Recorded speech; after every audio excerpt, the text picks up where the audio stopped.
ஆடி 1 புதன்கிழமை இன்னைக்கு.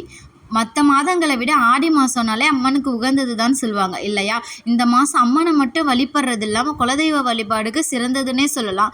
ஒரு சொம்பில் மஞ்சள் குங்குமத்தால் கொட்டிட்டு அதில் வேப்பிலையோ இல்லை மாவிலையோ போட்டுட்டு அதில் இருக்கிற தண்ணியில் உங்கள் விருப்பப்படி கொஞ்சமாக மஞ்சள், பச்சை கற்பூரம், அது கூட ஒரு ஏலக்காய் செஞ்சு உங்கள் ஏலக்காய் போட்டு உங்கள் குலதெய்வமாக வழிபட்டிங்கன்னா உங்கள் குலதெய்வத்தோட அருளும் கிட்டும், குடும்பம் சுபிக்ஷமாக இருக்கும்.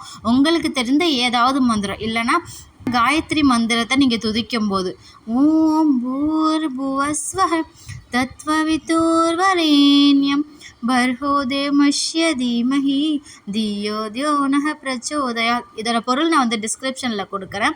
கண்டிப்பாக நீங்கள் இதை துதிச்சுப்பாங்க. உங்கள் குடும்பமும் சீரும் சிறப்பமாக இருக்கும். இது மட்டும் இல்லாமல் நோய் நொடி, குடும்ப கவலை, பிரச்சனை இது எல்லாத்துக்குமே தீரும். இந்த பதிவு பிடிச்சிருந்தா சேனலை லைக் பண்ணிவிட்டு மறக்காமல் உங்கள் ஃப்ரெண்ட்ஸ் அண்ட் ஃபேமிலிக்கு ஷேர் பண்ணுங்கள். யூஸ்ஃபுல்லாக இருக்கும்.